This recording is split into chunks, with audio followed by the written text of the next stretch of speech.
Hi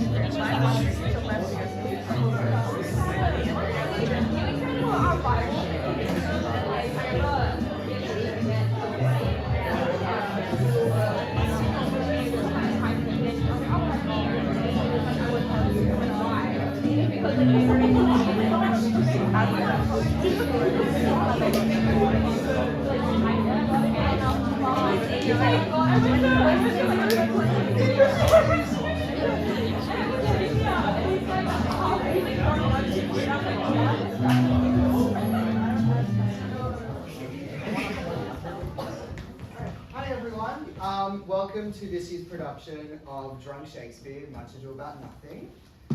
Before we start, I would just like to acknowledge that we are performing tonight on the lands of the Visigoth people of the Eora Nation, who are the traditional custodians of the lands and waters of New South Wales.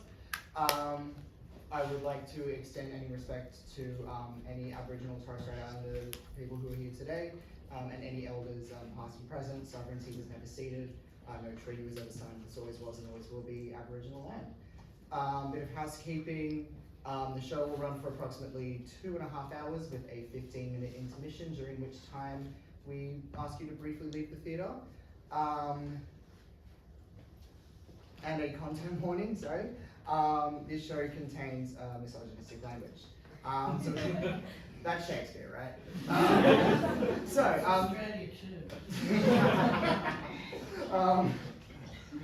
Fuck.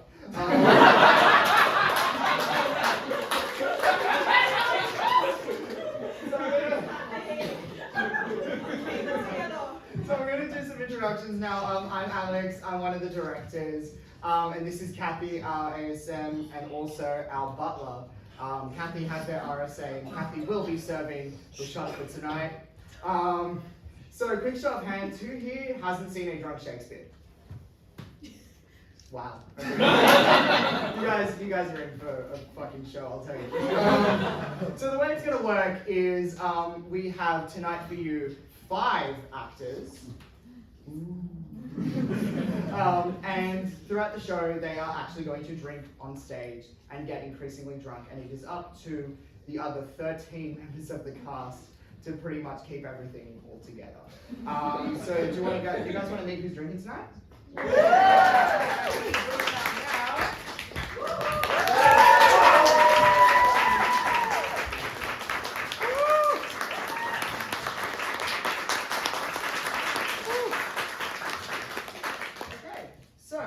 First off, we have Liv, who is playing Beatrice, and what will you be drinking for us? I will be drinking whiskey. We have Benedick, played by Arnold, and what will you be drinking for us? Vodka. Yeah. We have Don John, played by Zoe, who is drinking Peach schnapps. We have the Friar, played by Anandi, who is drinking Tequila. Yeah. And we have the Seacold, played by Abby, who is... I'm drinking whiskey as well. To be specific, Jack Daniels. We spared no expense. And my wallet feels it. So the way it's going to work is, as soon as you hear this sound, it's time to drink, pretty much. Kathy's going to bring out a shot, and it's up to you guys to pretty much encourage them. No heckling, no photos or videos, obviously. For archival purposes, we are recording tonight's performance. And one last thing, these actors have absolutely no idea when they'll be drinking. Because I put the cues in and I made sure that I would remain the only person to know that. So with that being said, do you guys want to start the show?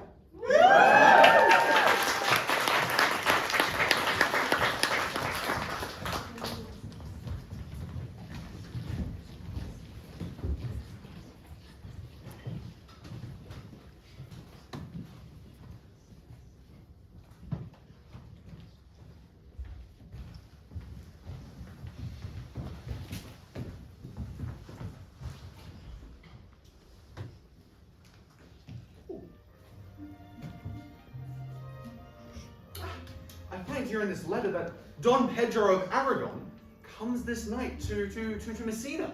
He is very near by this. And he's bestowed much honor on a young Florentine called Claudio. Well deserved on his part, and equally remembered by Don Pedro. You have an uncle here in Messina. We'll be very glad of it. I pray you, has Signor Mountainato returned from the wars or no? Signor Mountainato? I know none of that name, lady. There is none in the army of any sort. Who is he that you ask for, niece? My cousin means Signor Benedick. Signor Benedict?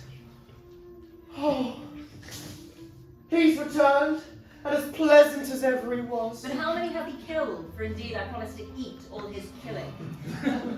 Oh, he hath done a good service in these wars, lady. He had a very musty victual, and you had halt to eat it. He's a very valiant trenchman. He hath an excellent stomach. And a good soldier too, lady. And a good soldier to a lady, but what is he to a lord? Oh, I don't know. A lord to a lord, and a man to a man, stuffed with all honourable virtues. Indeed, he is a very stuffed man, but all stuffing. Well, we are all mortal. You mustn't, sir, mistake my niece. There is a kind of merry war betwixt Signor Benedict and herself. They never meet, but it's a, skirmish of wit between them. Alas, he gets nothing by that. In our last conflict, 4 of his 5 wits went halting off, and now is the whole man governed by 1. So that if he have wit enough to keep himself warm, let him bear it as the sole difference between himself and his horse, for it is all the wealth that he hath to be known a reasonable creature. But who is his companion now? He hath every month a new sworn brother. I see that he's not in your books, lady. No. And he were, I would burn my study. But who is his companion? Is there no young squire that will make voyage with him to the devil? He's most presently in the company of the honourable young noble Claudio. God help the noble Claudio. He will hang on him like a disease, and the taker runs presently mad. It will cost him £1,000 to hear be cured, if he had caught the Benedick. I will hold friends with thee, lady. Oh, do, good friend. Oh, you'll never run mad, niece. No, not till a hot January. Don Pedro is approached.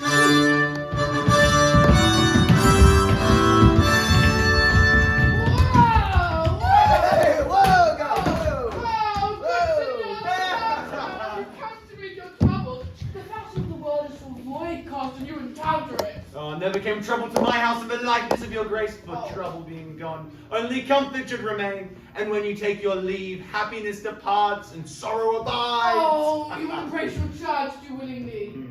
I think this is your daughter. Her mother hath many times taught me so. Were you in doubt, sir? It's master.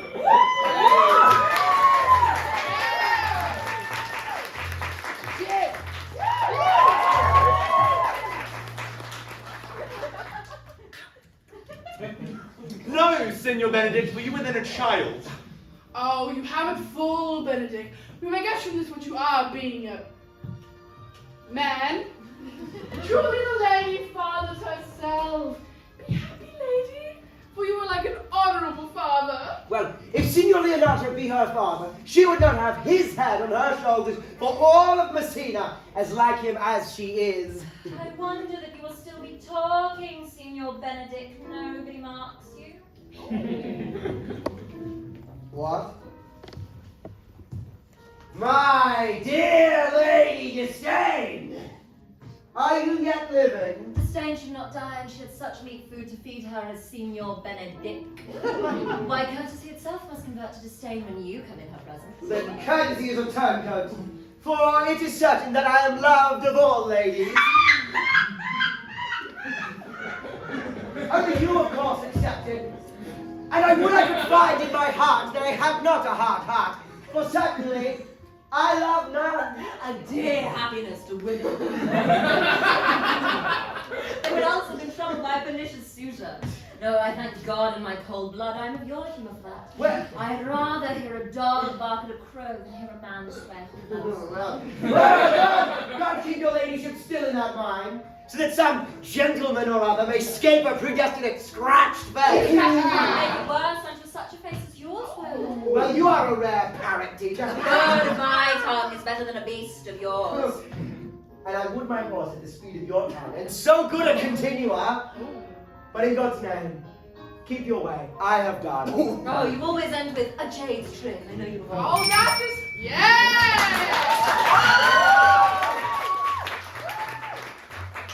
Daniel's the only man in my life.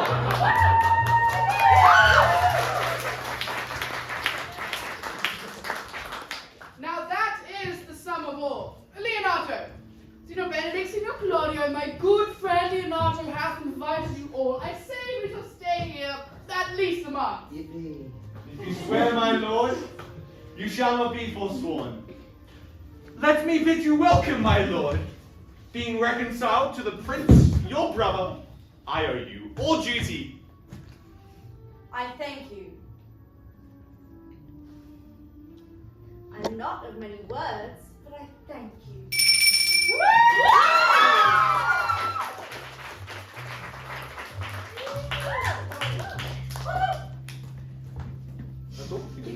Good job. Lead it, your grace, lead on. Oh, you're handy enough. We should go together.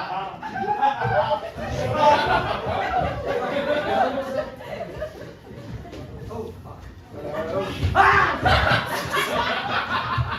Bitch! Fuck you!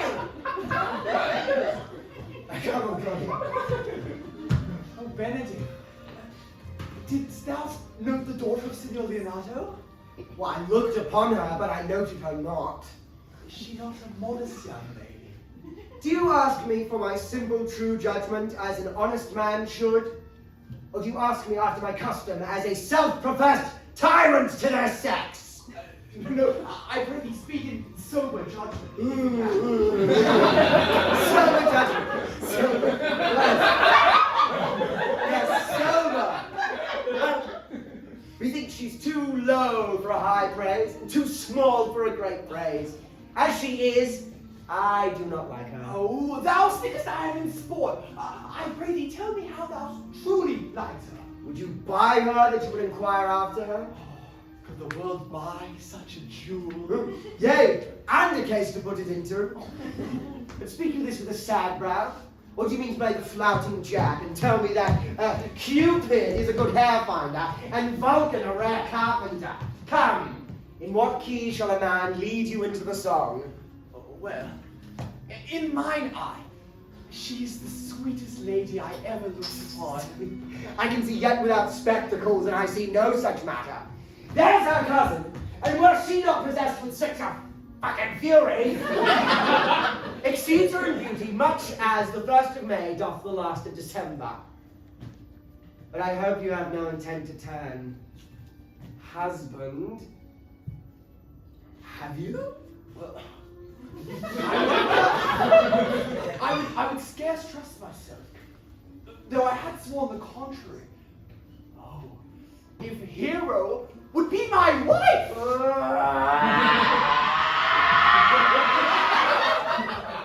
Is it come to this? Hath the world not one man but he who will wear his cap with suspicion? Will I never again in my days see a bachelor of 80?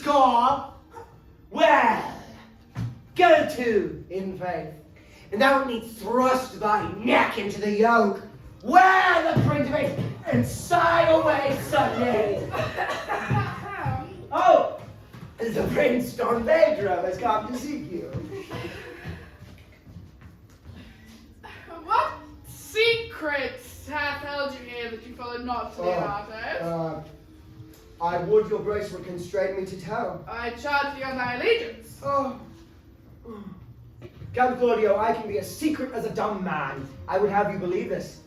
But by my allegiance, mark you by my allegiance, he is in love.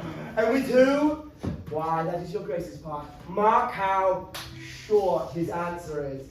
Hero, Leonardo's short daughter. Well, as this was so it were uttered. Tis like the old tale, my lord. 'Tis not so, nor 'twas not so. But God fucking forbid it should be so! Oh, if I should have my mind, then God forbid it should be otherwise. Yea, if you love her, for the lady is very well worthy. You speak this in to fetch me in, my lord. Oh, by my truth I spoke my thoughts. And by my 2 fates and my 2 throats, I spoke mine. That's I love her. I feel. That she is worthy, I know. That I do not feel how she could be loved, or know how she is worthy. It is the opinion that fire cannot melt out of me. I shall die upon it at the stake. Oh, well, thou wast ever an obstinate heretic in the despite of beauty. Oh, and could never maintain his part but in the force of his will. That a woman conceived me, I thank her. That she likewise brought me up, I give her Most humble thanks. But did I want to reach it winded in my forehead? Or hang my bugle in some invisible portrait? All women, only the fucking will shall pardon me. And the findings, for which I may go the fighter, that I shall die a bachelor. Oh, I shall see the air I live look pale with love. With anger, my lord. With sadness, with sickness, with hunger. Not with love. No. Prove ever that I lose more blood with love than I'll gain again with drinking. Pick mine eyes out with the ballad maker's pen. Ah! And hang me outside the brothel house with the sign of blind Cupid. Well, if ever thou dost fall from the stage, thou wilt prove a notable If I do, hang me in a bottle like a cat and shoot at me. And let him that hits me. Now I fucking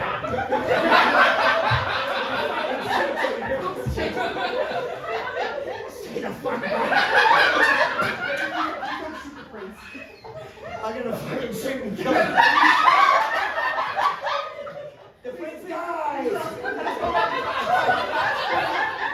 And he that hits me, let him be clapped on the shoulder and call him Adam. I'm so sorry for trying to kill you.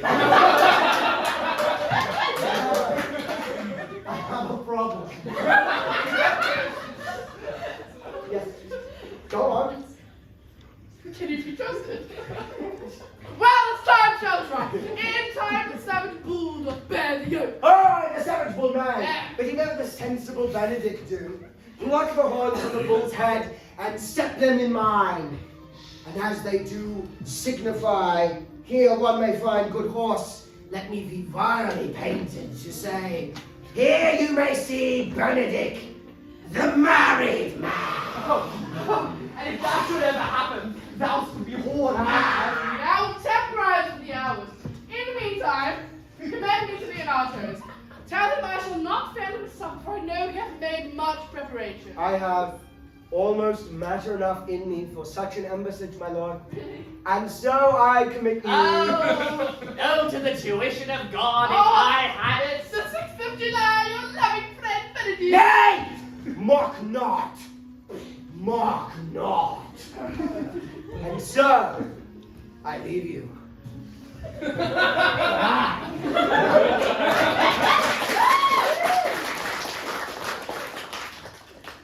My lord, you may now do me good.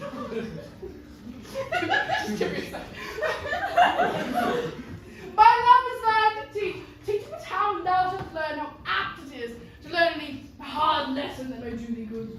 Hath Leonardo any son? My lord. No child but hero, she's his only heir. Dost thou affect her, Claudio? Oh, my lord. When you went on with this ended action, I looked upon her with a soldier's eye that liked, but had a rougher task in hand than to drive liking to the name of love. But now I am returned, and war thoughts left their places vacant. In their wombs come thronging soft and delicate desires, all prompting me to how fair the young hero is, saying I liked her ere I went to wars. Thou wilt be like a lover presently, and higher the hero than the book of words. If thou dost love fair hero, then cherish it, and I will break with her and her father and another. Was not this anything began to twist so fine a story? How sweetly you do minister to love, to know love's grief by its complexion. Oh, but if my liking might too sudden seem, I would have salvaged a longer treatise. No, what need the bridge much broader than the flood? The fairest grant is the necessity. Look what we'll see is fit. 'Tis once thou lovest, and I will fix thee with the remedy. I know we should have much revelling tonight. I will assume thy part in some disguise and tell fair hero that I am Claudio, and in her bosom I'll unclasp her heart and take her hearing prisoner with the strength and strong encounter of my amorous tale, and then to her father I will break it.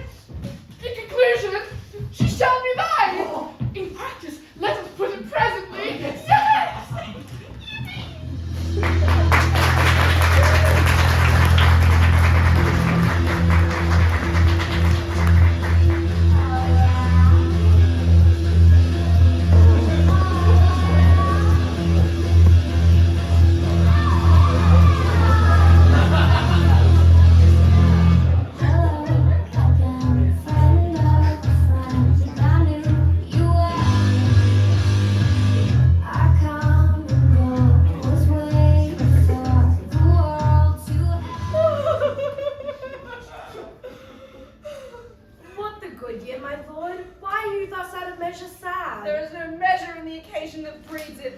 Therefore the sadness is without limit. You should hear reason. And when I have heard it, what blessing brings it? If not a present remedy, at least a patient sufferance. Thou be as thou say thou art. Born under Saturn, thou seekst to apply moral medicine to this mortifying mischief. I cannot hide that I am. I must be sad when I have cause and smile at no man's jest. Eat when I am stomach and tend to no man's business. Laugh when I am merry and claw no man in his humour. Yea,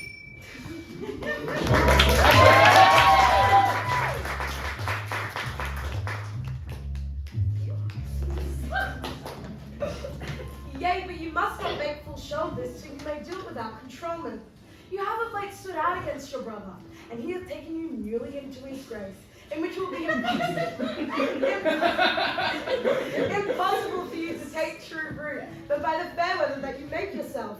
It is needful that you frame the season for your own harvest. I would rather be a canker in a hedge. So gay!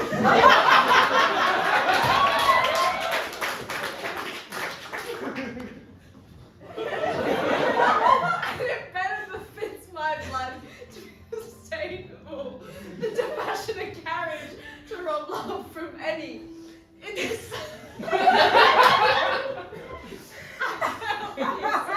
To be a flattering honest man, it must not be denied that I am a plain dealing villain. I am trusted with a muzzle and enfranchised with a clog. Therefore, I have decreed not to sing in my mouth. If I had my mouth, I would bite.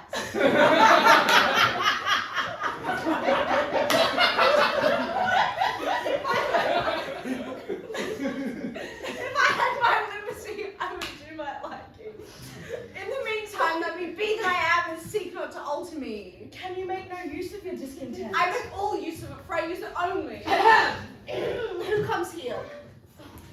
What news, Baraccio? I came yonder from a great supper. The prince, your brother, is royally entertained by Leonardo, and I give you intelligence of intended marriage. Will it serve for any model to build mischief on? What fool is he that betroths himself to unquietness? Marion's your brother's right hand. Who? The most exquisite Claudio? Even he. And who? Which way was he? Marry our hero, the daughter and heir of Leonardo. A very forward marked chick. How came you to this? Being entertained by a perfumer, as I was smoking in a musty room, come to the prince and Claudio, hand in hand in sad conference. I whipped her behind the arras, and there heard it agreed upon that the prince should do a hero for himself, and having obtained her, give her to Count Claudio. Come, come, let us thither. This may prove food to my displeasure. That young startup hath all the glory of my overthrow. If I cross him in any way, I bless myself every way. You are sure and will assist me? To the deck, my lord. Okay. Let us to the great supper. Their cheer is great that I am subdued. The cook were all my mind. Shall we go prove what's to be done? We'll wait for your lordship.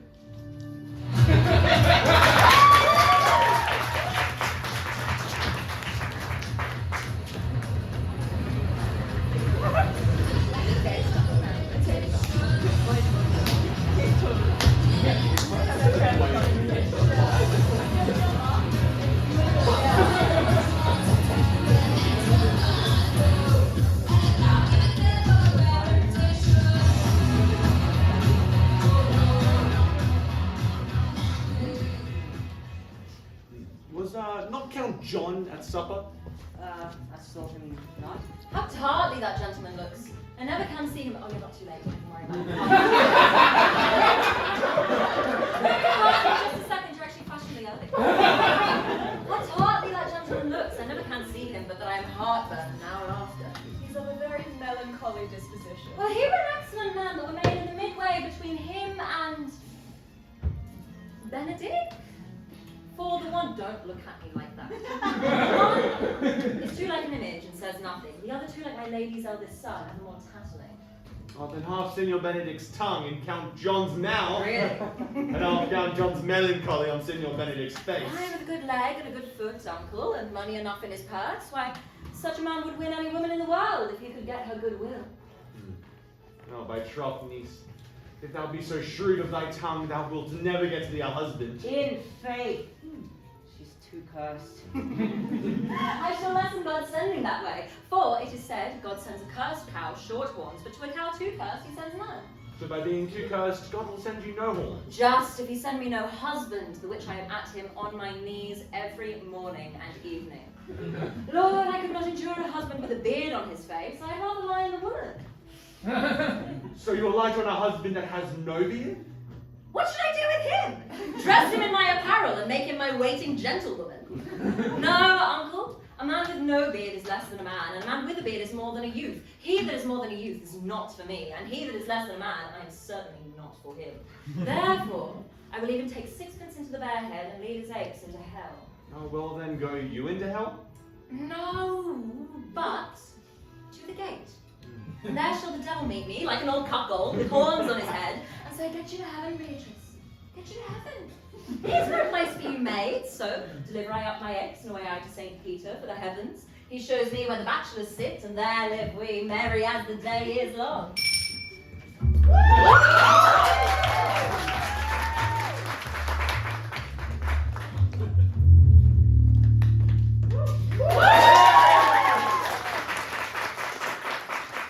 Very merry as the day is long. Well, niece, I trust you will be ruled by your father. Faith, it is my cousin's duty to make curtsy and say, Father, as it please you, but cousin, let him be a handsome fellow. Or else make curtsy and say, Father, as it please me. Well, niece, I hope to one day see you fitted with a husband.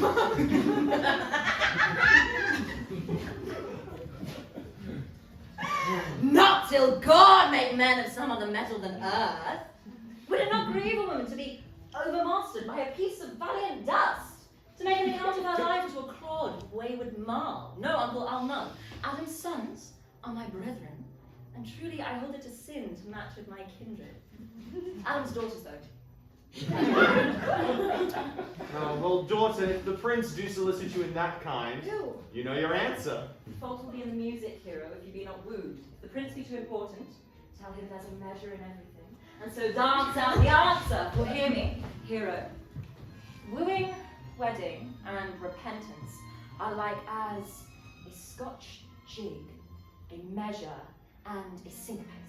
The first suit is hot and hasty as a Scotch jig and full fantastical. The wedding, manly, modest as a measure, and full of state and ancientry. And then comes repentance, where with his bad legs as a syncopace he dances faster and faster into his grave. Cousin! I need a shot.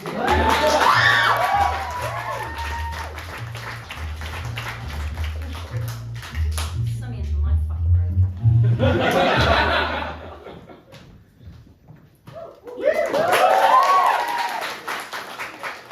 Oh, cousin, you apprehend passing shrewdly. The reveling!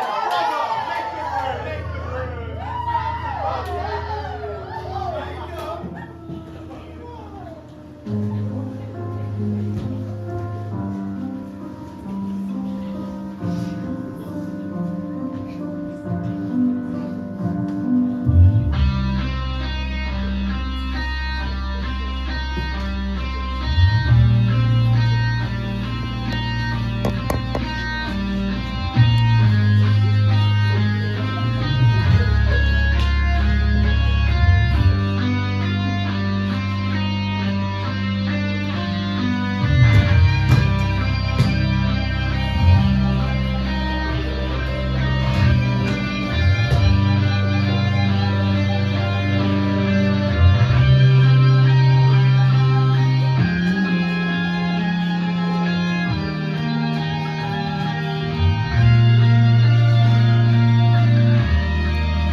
Lady, will you walk about with your friends?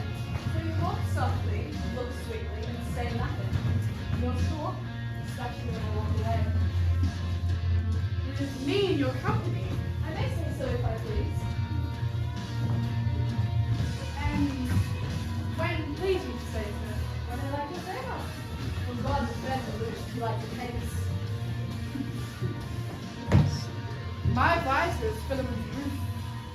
in the house is Joe. Why then your visor is back? Speak love, you speak love.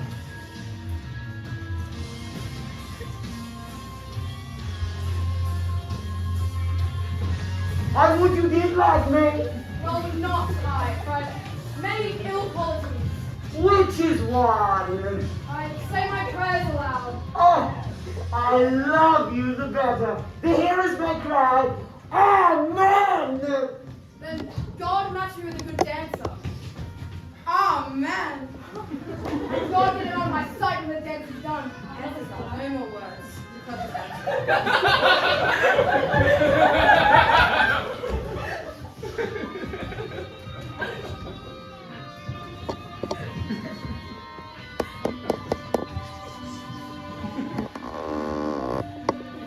Will you not tell me who told you so? No, you shall guard on me. Why don't you tell me who you are? Oh, not now. But I was hysterical, and I had my wit up to the 100 merry tales. Well, it was Signor Benedick who said this. What is he? I'm sure you know. Well, Not well, firstly, he's a bitch, but secondly, he's a prince's jester, a very dull fool, none but liberties to light him, for his only gift is in devising impossible slanders. But the commendation is not in his wit, but in his villainy. For he both treats his man and angers them, and then they laugh at him, and then they beat him. I knew he was a street, so really bored him in. Well, another gentleman, I shall tell him what you say. Do, for the great comparison or two upon me, which, for adventure being neither marked nor laughed at, strikes me as melancholy. Man has partridge been saved from foolery and something like that. Oh, we're solid leaders. In every good thing. No, if they lead to any ill, I'll leave them the next time.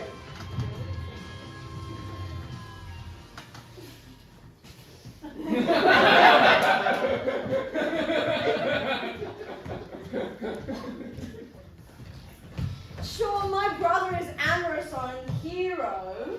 He hath withdrawn with her father to break with him about it. The ladies all go with her, but one visor remains. And that is Claudio. I know him by his bearing. Are you not Signor Benedick? Oh yes, and you know me well. I am he. Signor, you are very near my brother in his love. I pray you dissuade him from Hero. She is no equal for his birth. You play the role of an honest man in this? How you know he loves her? I heard him swear his affection. Ah, so did I too, and he swore he would marry her tonight. Come, Let us to the bank.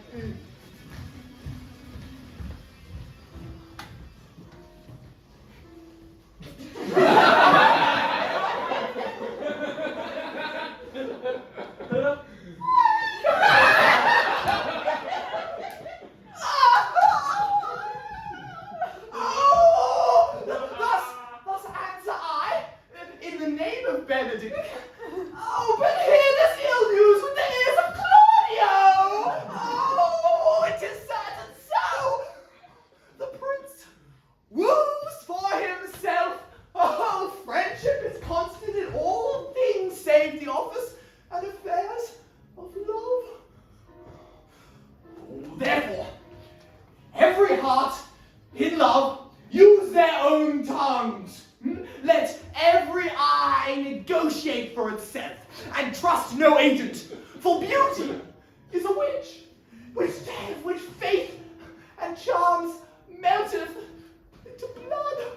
Oh, this is an accident of hourly proof, which I mistrusted not. Farewell, therefore, hero.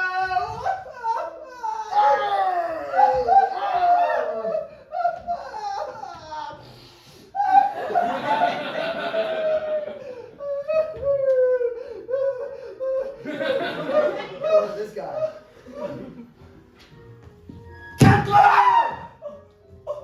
Yeah, the same. Come, will you go with me, Count? Whither?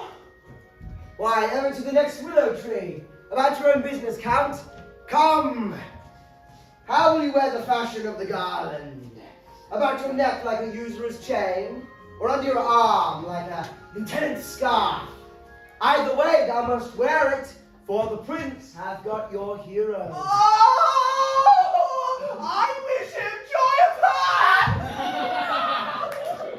Thou hast spoken like an honest drover. So they sell bullocks. But tell me, oh fuck. Did you think the prince would have served you thus? Oh, I pray you leave me! Oh, now he strikes like the blind man. It was the boy that took your meat, now you'll beat the post. If you won't leave me, then I'll leave you!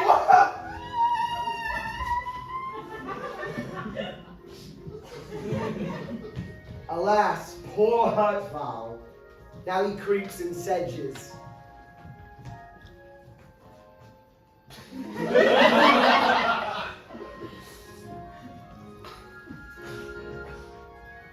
But that my lady Beatrice should know me and yet not know me. The prince's fool. Ha! I may go under such a name because I am married, but I am not so reputed. I'm not so apt to do myself wrong. It is the base, though bitter disposition of Beatrice that takes the world into her person and gives me out as such. Well, I'll be revenged. Enough! Where's the Count? Where is he? Troth, my lord. I played the part of Lady Fame. I found him here. Sorry. You gonna let me fucking talk? Or am I gonna... Yeah, I found him here, as melancholy as a lodginal warren. I told him, and I think I told him too, that your grace had gotten the goodwill of this fair lady. Yeah! And invited him to come with me to the willow tree, either to bind him up a garland as having been forsaken, or bind him up a rod as worthy of being whipped. Ow! Did I actually try? I'm acting. Acting! Wow! To be whipped, what's his fault? Why? The flat transgression of a schoolboy, who, overjoyed in finding a bird's nest, shows it his companion, and he steals it. Oh. Well, that may trust the transgression. The transgression is in the stealer. Yet it would be amiss that the rod had been made, and the garland too. For the garland he might have worn as having been forsaken, and the rod he might have bestowed upon you as worthy of being whipped. Once more. I said it twice. So nice I said it You twice. just love slapping me, don't you, I do Benedick? love slapping Oh. you. I love inflicting grievous harm on him. What did I do? As I understand it, thou hast stolen his bird's nest. No, I will but teach them how to sing and return them to the owner. Well, if they're singing unto your saying, my lord, then by my faith thou sayest honestly. Yeah!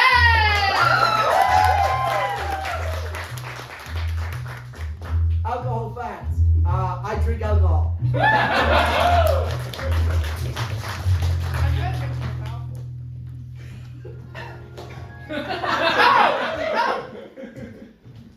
The lady Beatrice had a quarrel with you. She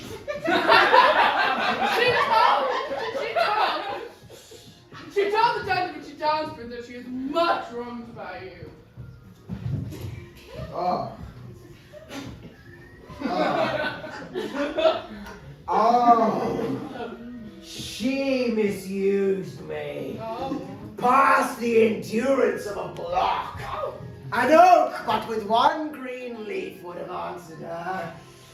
She told me, not thinking that I had been myself, that I was the prince's jester, huddling jest upon jest with such impossible conveyance that I stood there like a man at a mark, with a whole army shooting at me. Her words are like poniards, and each one stabs. If her breath were as terrible as her terminations, there would be no living near her. Now, she would infect to the North Star. I would not marry her. She had in her all that Adam had within him when he transgressed. She would have made Hercules have turned spit.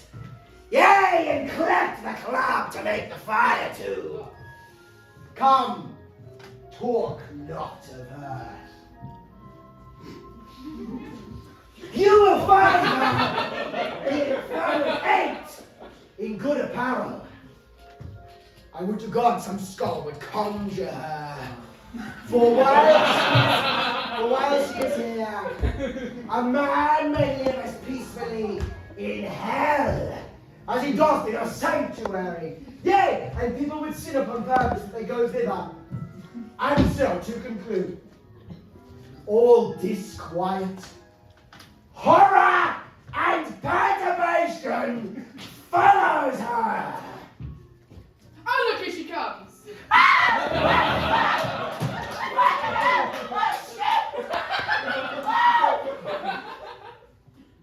Will my lord not command me now on any service to the Antipodes? I will go on any quest that you can devise to the farthest reaches of the world. I will fetch you a toothpick from the furthest inches of Asia. I will get you the length of Prester John's foot. I'll get you I'll pluck a fucking hair of the great Cham's beard, rather than hold 3 words conference with this harpy. Wench, wherefore art thou enraged? Because mine own pussy poppeth most severely? Wherefore art thou enraged, Signor Benedick? Hear you, my lord, she speaks in tongues. Her words, they are nonsense. Have you no employment for me? None but to desire your good company. Oh. That, sir, is a dish I love not. I cannot endure my lady tongue. Oh, you wish. What does that mean? Whoa, what the fuck is that?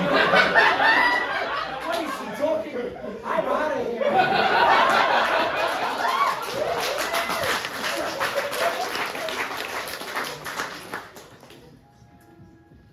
You've lost the heart of Signor Benedick. Lovely lady, I gave him good use of it, my double heart for his single one. Once before he lost it from me with a pair of false dice. Therefore, your grace may well say that I have lost it. Oh, you put him down. You have put him down. He wanted me. None that he should not do to me, lest I become the mother of all fools. I have brought your grace Count Claudio, whom you sent me to see. Now, go. Wherefore are you sad? Not sad, my lord. Now then, sick. Neither, my lord. The Count is neither sad, nor sick, nor well, nor merry, but civil, Count. Civil as an orange, and with something of that jealous complexion. Oh. In faith, lady, I think you're blazing to be true. They always No. are. I always am. Yes. No, his conceit is false. Here, Claudio, I have wooed in thy name, and fair hero is one. I have broke with her father, and his goodwill obtained, named the day of marriage, and God give thee joy. God give thee joy. What the? God give thee joy. Speak, Count, 'tis your cue. Silence is the perfect herald of joy.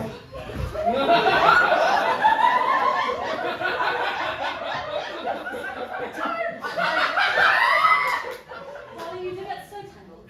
You have mine.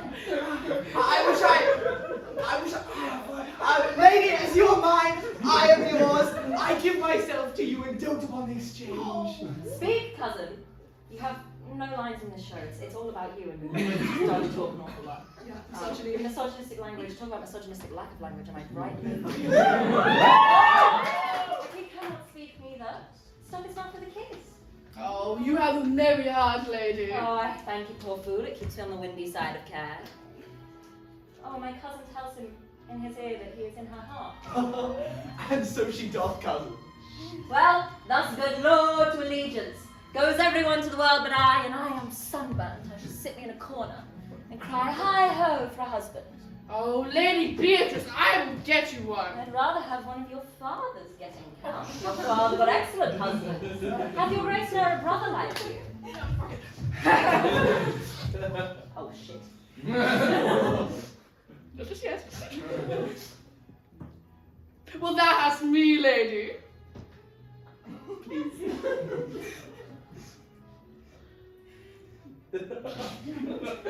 No, my lord. I should have it on for working days, for your grace is too costly to wear every day. You're a very pretty boy, I would ruin you. I could be into that. Your grace's pardon, I was born to speak all mirth and no matter. Oh. Your silence most offends me. Oh, fuck.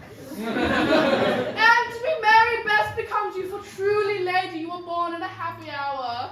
Oh, yes, my lord. Well, my mother cried, but then a star danced, and under that star was I born. Oh. Cousins, God, with your joy. Yeah. Niece, will you look to those things that I've talked of? I know he's a prince, but I don't want to fuck him. Just do it! I pray you mercy, uncle. By your grace's pardon.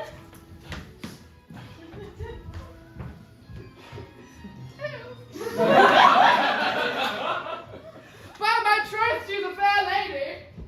There's little of the melancholy element in her, my lord, for she is never sad but when she sleeps, and not ever sad then. My daughter says she's often dreamt of unhappiness and waked herself with laughing. She cannot endure telling a husband. Oh, by no means. She mocks all her wooers out of suit. She were an excellent wife of Benedick. Oh, Lord! Yeah. My lord, if they were a week married, they would talk themselves mad. Count Claudio, when will you go to church? Tomorrow, my lord. Time goes on crutches to love have all his rights. Not till Monday, my dear boy, which is a hench 7 night, and a time too brief to have all things answer my mind. Oh, come. You shake your head, it's so breathing. But I warn thee, Claudio, the time shall not go dully by us. In the interim, I intend to undertake one of Hercules' labours, which is to put the Lady Beatrice and Senior Benedick into a mountain of affection. The one with the other. I would fain have to match and adapt what but to fashion it. If you three will so minister, as I shall give you direction. Huddle. What do you say? By my lord, I am with you. And I, my lord. Yeah, and you, modest hero? I will take up any modest offers to see my cousin to a good husband. Benedick is not the unhopefullest husband I know.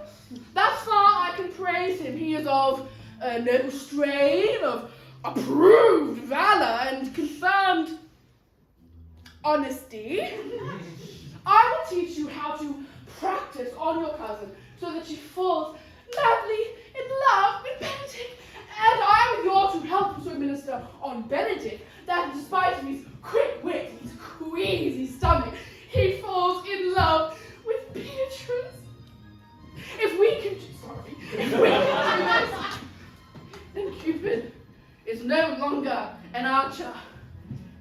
His glory shall be ours, for we are the only love gods! Follow me inside and I will tell you of my dream. Yes.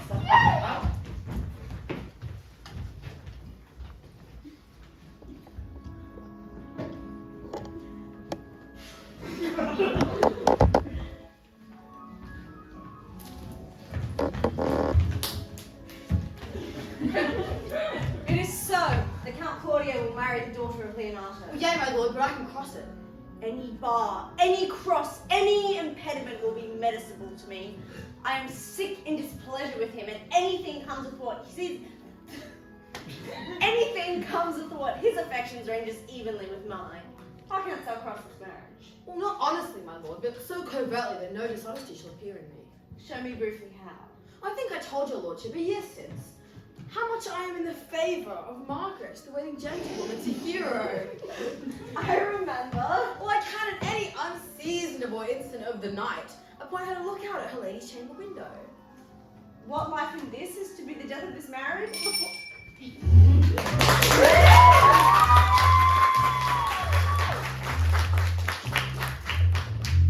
Where was I? Well, the poison of that lies in you to temper. Go you to the prince, your brother. Spare not to tell him he hath wronged his honour in marrying the renowned Claudio, whose estimation you do mightily hold up, to a contaminated stale such a what a hero. I don't remember what I meant to say.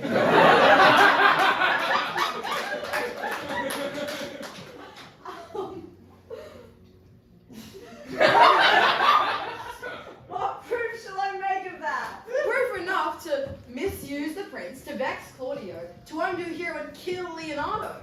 Look you for any other issue? Only to despite him I will endeavour anything. Go then. Find me a meet hour to draw it on Pedro and Count Claudio alone. Tell them that you know hero loves me. Intend a kind of zeal both to the prince and Claudio, as in love of your brother's honour who hath made this match, and his friend's reputation, who is most like to be cousin with the semblance of a maid. They will scarcely believe this without trial. We'll offer them instances, which should bear no less likely than to see me climbing through a chamber window, hear me call Margaret hero, hear Margaret term me Claudio.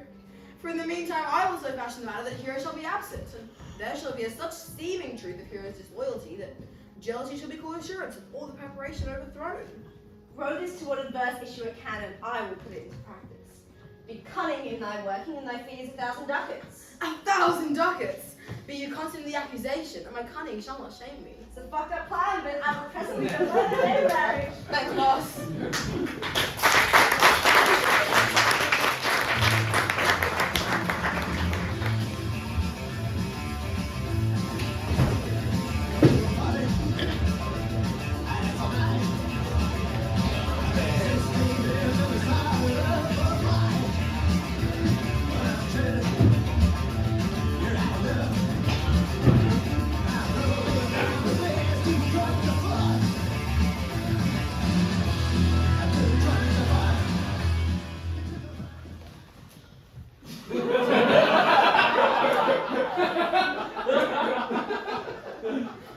Gonna take it about piece by piece, but a whole piece of shit in your pot.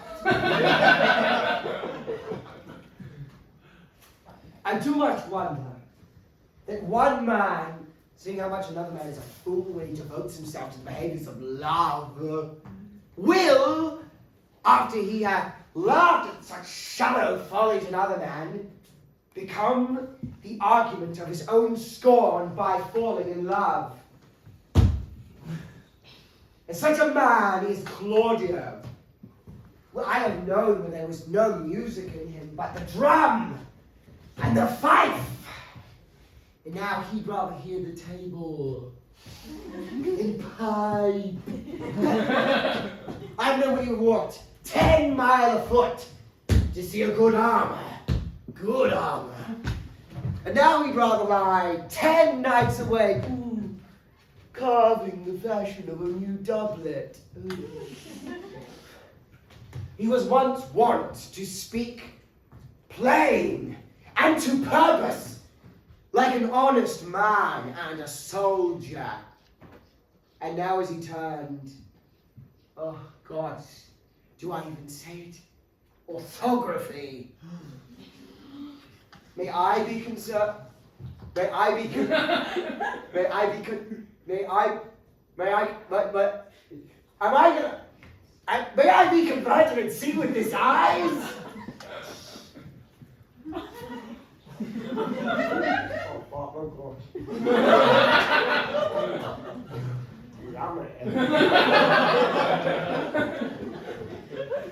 well, I think not. I hope not. Love may make an oyster of me yet, but I'll be sworn on it. Till he has made me such an oyster, he shall never make me such a fool. One woman is fair, and yet I am well. Another virtuous, and yet I am well. Another wise, and yet I am well. But until all three graces be in one woman, no woman shall come into my grace. Well, rich she'll be, that's certain. Virtuous, or I'll never cheapen her. Wise, or I'll never have none. Fair, or I will not look upon her. Mild, or come not near me. Ugh, fuck off. Noble, or not I for an angel. Of good discourse, an excellent musician, and her hair shall be of. Did I fucking tip that over? Nope, I didn't. You saw nothing. Her hair shall be of whatever color it pleases God.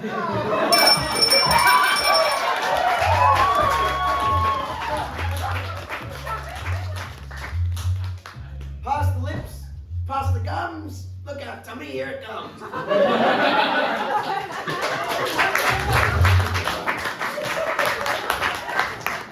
Just need my fucking cake. Oh, shit! The prince and the still alive. I shall hide me under the table. Oh, aye, my lord. How still the evening is. I was hushed on purpose to grace harmony. Yay! See you,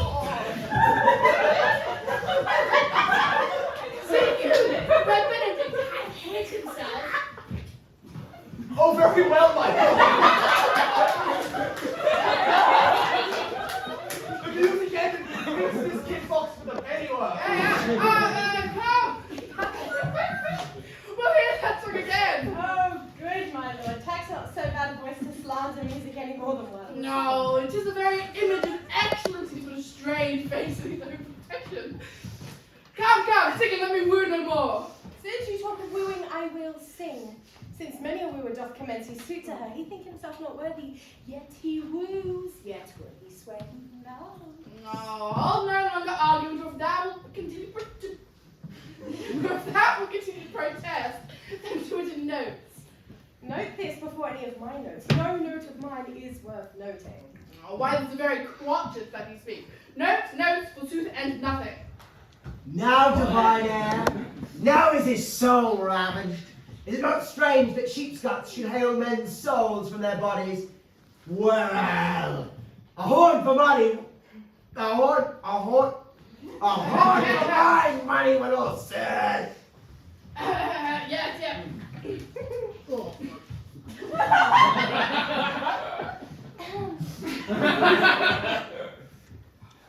forgive me, my lord. Please.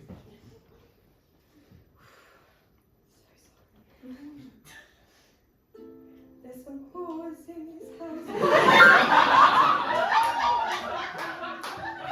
Some whores. Certified freak. 7 days a week. Well, us, pussy. Yeah, you're fucking with down wet ass pussy.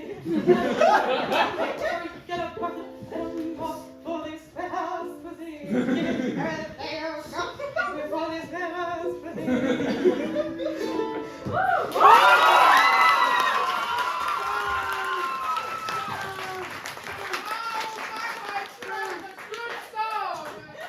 And an ill singer, my lord. No, thou think's well enough for a shift. And he that were a dog that had sung as such, they would have hanged him. Mary! Dost thou hear, Balthazar? I pray you get some excellent music. The best I can, my lord. Oh, farewell! Sing a Leonardo, come. Was it you who told me of the other day that your niece, Beatrice, was in love with Signor Benedick? Oh, I indeed. Now, I remember Beatrice was speaking to me, and she said, stalk on the foul city. that the lady would have loved any man. No, nor I neither, but most wonderful that she should so dote on Signor Benedick, whom she hath in all outward behaviour seemed ever to abhor. Is it possible? Sits the wind in this corner? Yea, my lord, I cannot tell what to think of it, but that she loves him with an enraged affection. It is quite past the infinite of thought. Maybe she doesn't counterfeit. Oh, faith, quite enough. Oh, God, counterfeit? Never can counterfeit of passion. As close for life of passion as she. As close for life of passion as she discovered it. Why? What effects of passion shows she? What effects, my lord? Oh, she will sit you. You heard my daughter tell you how. Oh yes, she did indeed. Your daughter told me. Beatrice said, shall I, said she, who so often encountered him with scorn, write to him and tell him that I love him? Yes, this she says now, as she was beginning to write to him. For she would be up 20 times a night, and there she would sit in her smock till she had break out a sheet of paper. Oh, my daughter tells us all. Yes. Now you speak of a sheet of paper. I remember a pretty jest your daughter told us of. Yes, as she writes it and was reading it over, she found Benedict and Beatrice between the sheets. Oh, yes, that. Oh, but she tore that letter into 1,000 half pence. Railed at herself that she be so modest as to write to one that would flout her. I measure him, she says, that if he would have liked me by my own spirit, oh, I should flout him, yet I love him, I should. Oh, yes, and then down upon her knees, she falls, weeps, sobs, beats her heart, tears her hair, she prays and she curses. Oh, sweet Benedict, God give me patience. No! This she says now. Oh, my daughter is weird. The ecstasy hath so much overbore her, she will do herself a desperate outrage. It is very true. Oh yes, well, hereupon surely she will die. For she says she will die if he love her not, or she will die if she makes her love known, or she will die if he woo her rather than bait her with her accustomed crossness. I would have thought that you were immune to all affection, yes. Oh, so I, my lord, especially against Benedict's. Well, I am very sorry for her. I wish she had bestowed this dotage on me. I would adapt all other respects and make her half myself. I am very sorry for her. Has she made her affections known to Benedict? No one swears she never will. That is her torment. The kettle, yes. Yeah. Oh. Well, She swore she never will? And swore she never would. Oh dear.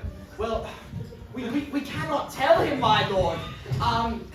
He will make but a sport of it and torment the poor lady well. Oh, if he did, you were arms to have him. For indeed the lady is very worthy. Oh, yes. And virtuous. Oh yes, she is exceeding wise. No, I know about loving Benedict. Oh yes. Oh, blood combating in so tender a body, and we have 10 proofs to 1 that blood hath the victory. I am sorry for her, as I have just cause, being her uncle and her guardian. Well, I love Benedict, but I wish to God he would modestly examine himself to see how unworthy he is of so fine a lady. Oh yes indeed. But Benedict, he is a very honourable man. Oh, most certainly. Oh, before God and in my mind, he is very wise, and I take him to be valiant. Oh, as Hector, I assure you, and in the manner of quarrels you may say he is wise, for he either avoids them with the utmost discretion, or undertakes them with the most Christian-like fear. Yes, if you do fear God, he must keep the peace. But if he breaks the peace, he will enter into a quarrel with fear and trembling. And he does fear God, no matter how deceived him by some pretty jests he will make. Yes, well, I am very sorry Are you sure we should tell him of it? Oh, no. He might be okay. No, never tell him, my lord. Let her wear it which counts. Oh. Oh, nay, that would be impossible. She will wear her heart out first. My lord, will you walk? Dinner was ready. Certainly. If he do not dote on her upon this, Yes. I will never trust my expectation. Now the game will be when one holds an opinion of another's dotage, and no such matter as the scene that I shall see, which will merely be a dumb show. Come, let us bid her call him into dinner. Oh, yes.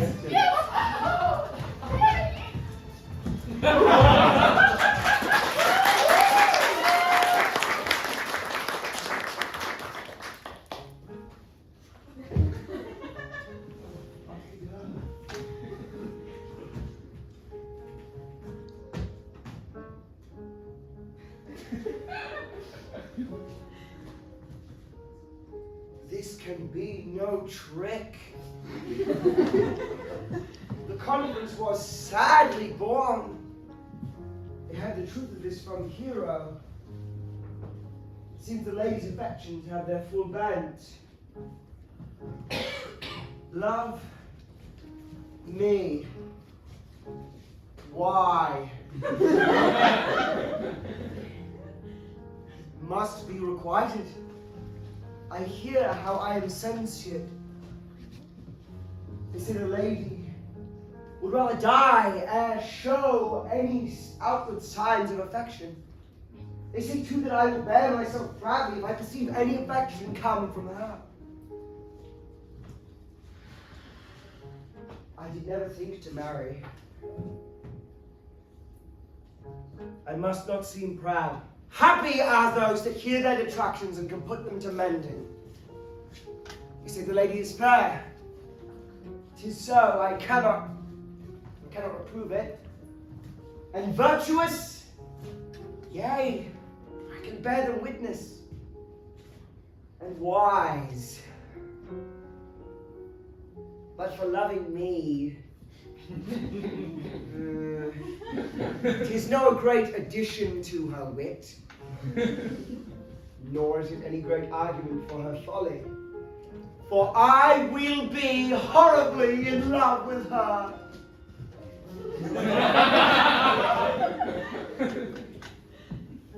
I may chance her some odd quirks and remnants of wit broken upon me, for I have so long railed against marriage. But doth not the appetite alter? Thank you. What creepy.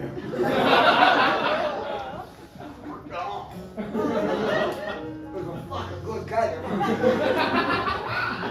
Be from Coes.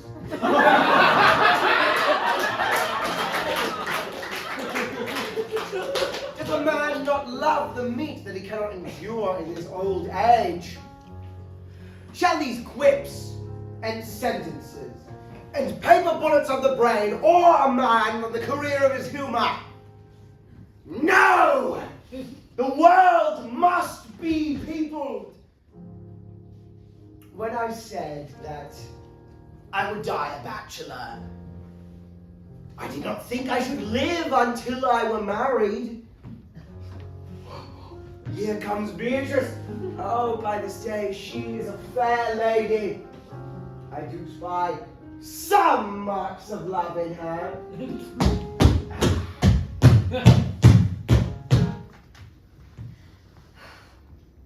Against my will, I am sent to bid you come into...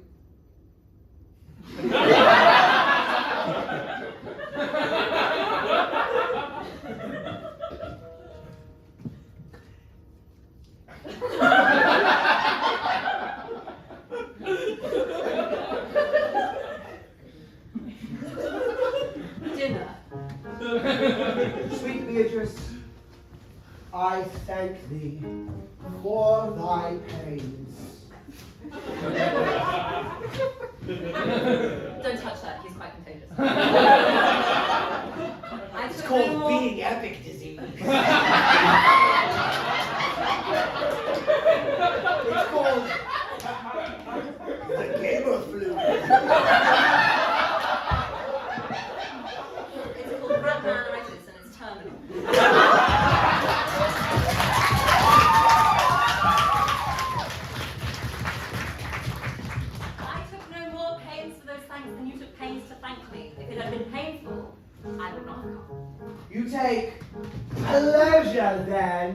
No!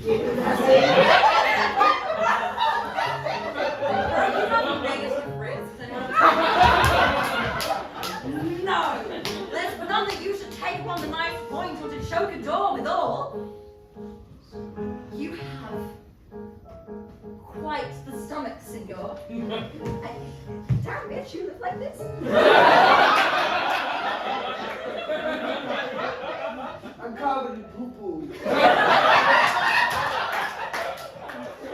Poo-poo feces.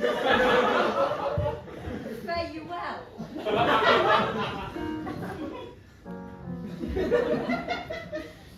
Ha!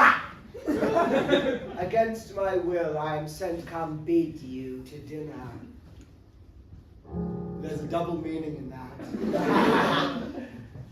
Oh, any pains you took to thank me, as much pain as I took delivering the message. Not quite that verbatim, but it's very fucking hard to do this.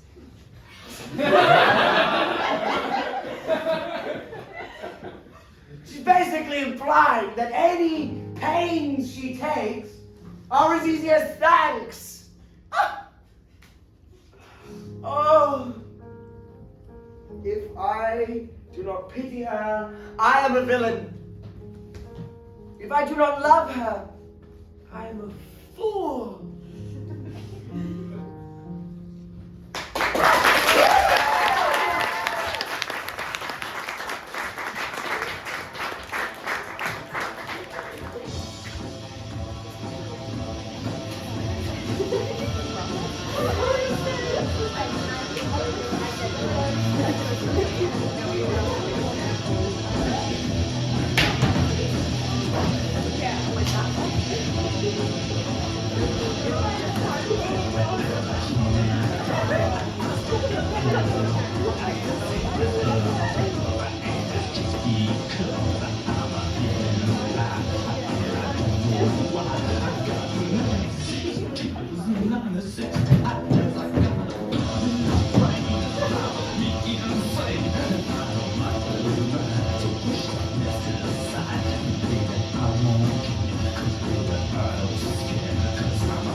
Coming to the parlour, thou shalt not find my cousin Beatrice proposing with the prince and Claudio. Whisper her ear and tell her I and Ursula walked to New York, and our whole discourse is all of her. And bid her steal into the preacher bower, for there will she hide her. To listen, I'll propose. That is thy office. Fare thee well in it. Leave us alone. I'll make her come. I warrant you presently. Yeah. Now, Ursula. When Beatrice doth come, as we do trace this alley up and down, our talk must only be of Benedick. When I do name him, let it be my part to praise him more than every man to merit. My talk to me must be how Benedick is sick in love with Beatrice. Of this matter, as the Cupid's crafty arrow made, but only wounds by hearsay. Now begin. For look with Beatrice, like a lacrimation, ever so fucking gracious.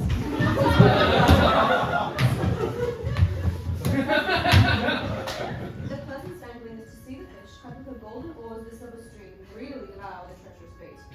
So angle we for Beatrice, who even now is couching in the woodland.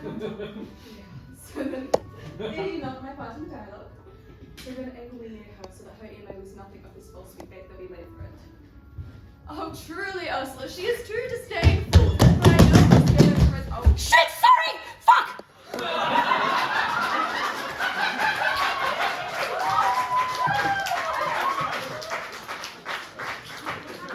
Is that it? Yeah, that's it. We're back.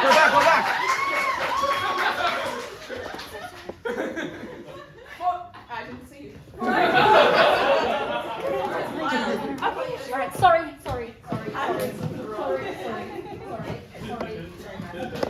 Are you sure that Benedick loves Beatrice so entirely? Fuck! So says the prince. And my new true lord. And did they tell her of it, madam? They did entreat me to acquaint her of it, but I persuaded them, if they love Benedick, to wish him wrestle with affection and never sworn to let Beatrice know of it. Why did you so? Doth not the gentleman deserve as full? As fortunate a bed as ever Beatrice shall carry?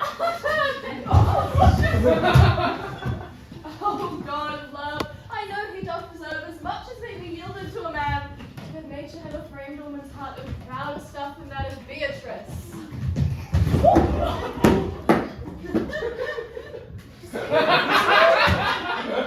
Light sparkling over her eyes, misprizing what they look on. And her wit values herself so highly that to her, all else matter seems weak. She cannot love nor project of affection. She is so self-endeared. Sure, I think so. And if it's certainly not good she knew his love, lest she exported it. Why, you speak truth. I never yet saw man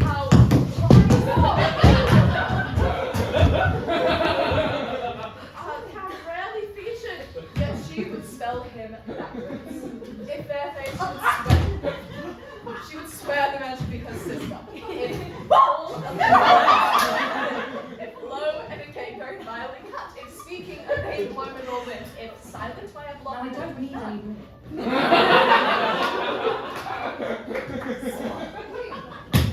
So turns she every man belongs her out. And never construed to virtue that which simpleness and merit matches.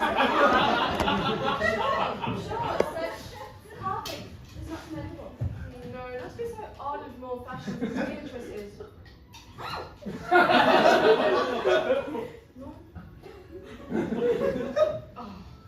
Not to be so odd and more fashions as Beatrice is cannot be commendable. But who dare tell her so?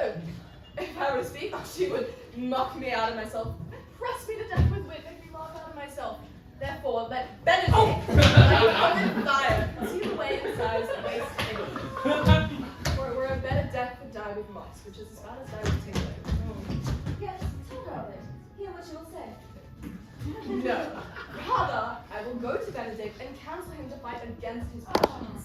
And truly, I will devise some honest slanders to stain my cousin. Already thinks I'm a bitch. That's like not hard. Do not do your cousin such a wrong. Yes, exactly. She cannot be so much without true judgment, having so swift and excellent wit she's prized to have, as to refuse so rare.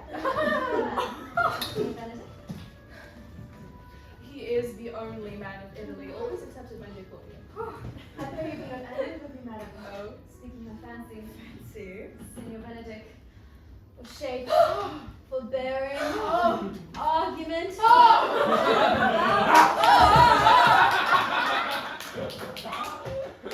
Almost a report to Italy. He hath an excellent good name. His excellence did earn it, ere he had it. When you marry, madam? Why, every day tomorrow. Come, go in. I'll show you some attires and have thy counsel which is the best to furnish me. She's blind, I warrant you. We have caught her, madam. If it proves so, loving goes by haps. Some you could kill with arrows, some with traps.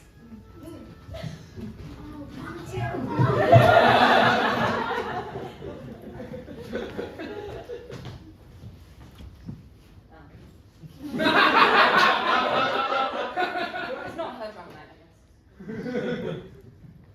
What fire is in my ears? Can this be true? Or stand I condemned for pride and scorn so much? Contempt, farewell, and name and pride, a due no glory lives behind the back of such, and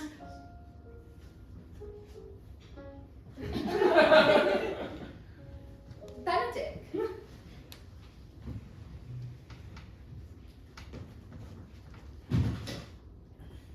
love on. I will requite thee, taming my wild heart, thy loving hand. If thou dost love, my kindness shall incite thee to tie our loves up in a holy band. For others say thou dost deserve. And I would quite like to fit the stereotype of a bisexual girl with a rat boyfriend.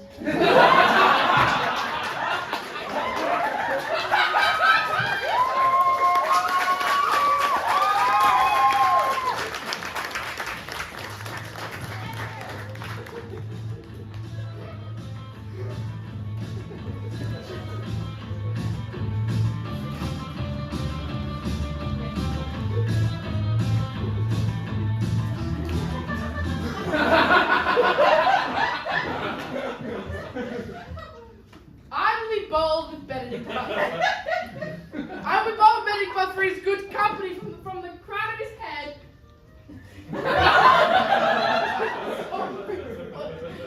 He is old Beth. He has twice or thrice cut Cupid's bowstring, and little hangman dare not shoot at him. His heart is the sound of a bell, and his tongue is the clapper. But when his heart speaks,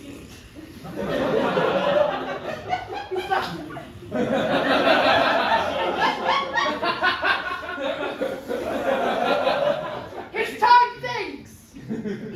Gallants, I am not as I have been. Oh, so say I, methinks you were sadder. But I say, he be in love.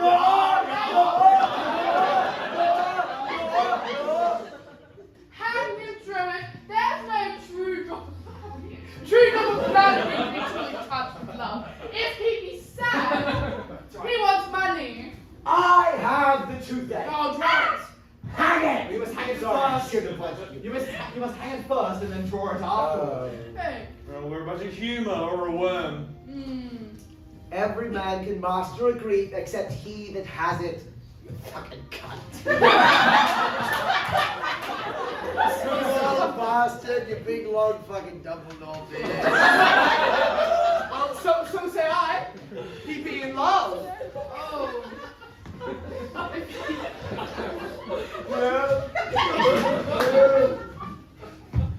That's right. If you have a fancy, it'd be a fancy for strange disguises, as to be a Frenchman today, a Dutchman tomorrow. Clothes. Cookies. Wheatbridge.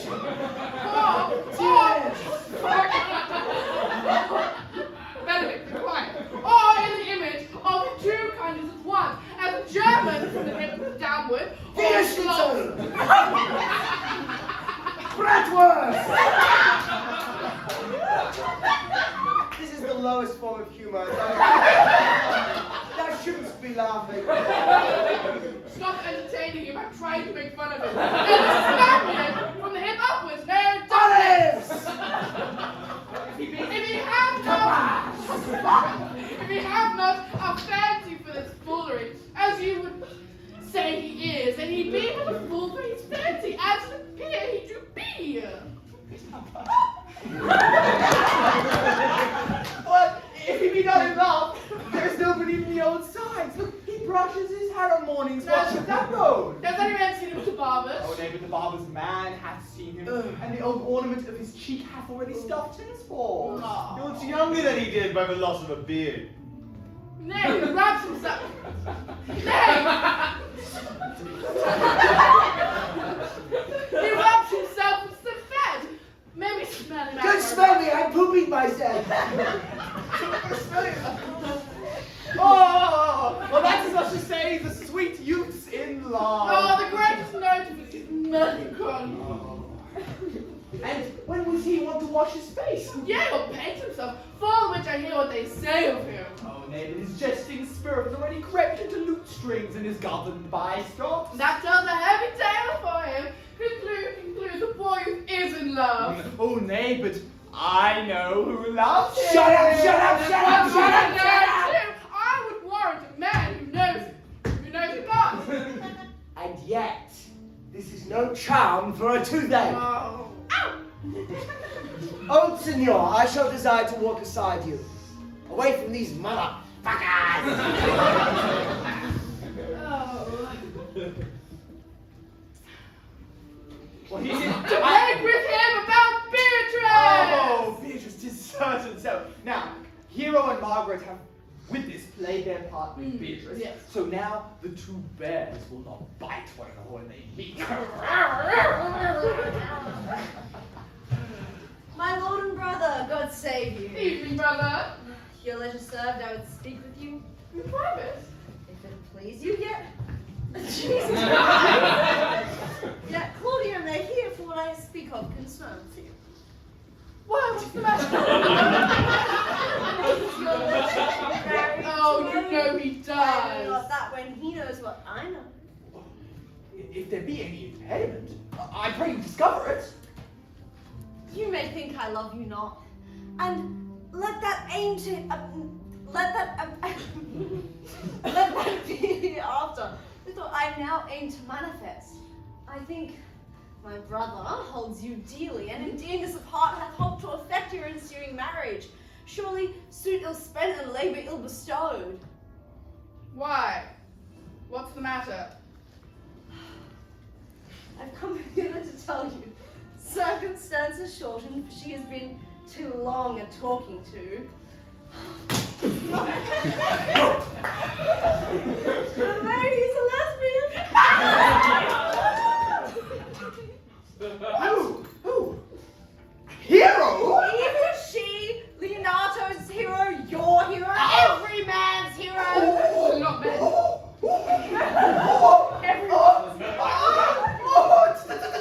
Disloyal? That word is too good to paint out her wickedness. Oh. You are the worst title, and I will fit her to it. Wonder not till further warrant. Go with me tonight, and you will see her chamber window entered, even the night before her wedding day. No! If you love her, then tomorrow wed her. But it would better fit your honor to change your mind. Oh, can this be so? I will not think of it. Thou dare not trust what they see. Confess not that thou know. Go with me tonight, and once you have seen more and know more, proceed accordingly. Oh, if I see anything tonight which should make me trust her not, tomorrow, at the ceremony, where I would wed her, there I will shame her! Oh, yes, as I would for thee to obtain her, I shall join thee to disgrace her. Okay, this is exactly what Alex meant by misogyny. Okay. I will disparage her no further until you are my witnesses. Bear it coldly till midnight and let the issue show itself. Oh, damn, thwartly time. Oh, mischief strangely thwarting! Or plague right well prevented. So you will say when you have seen the secret.